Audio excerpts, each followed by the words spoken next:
Pertempuran sengit kembali terjadi di arah Premesko saat Brigade ke-16 Rusia melancarkan serangan terhadap posisi tentara Ukraina.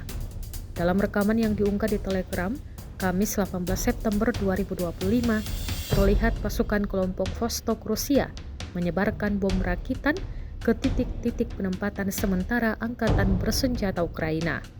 Ledakan demi ledakan menghantam bangunan yang ditempati tentara Ukraina hingga tampak runtuh dan hancur akibat gempuran tersebut.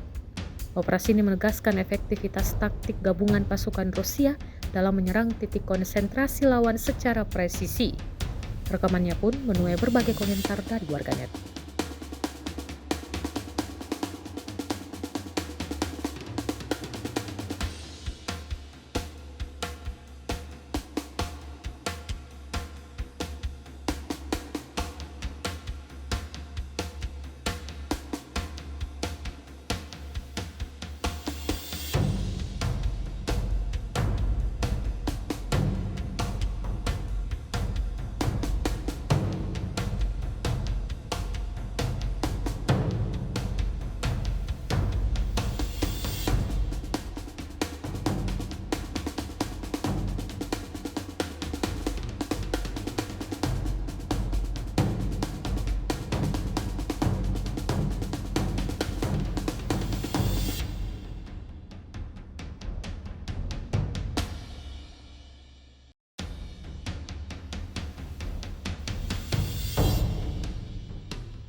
Download Tribun X sekarang, menghadirkan lokal menjadi Indonesia.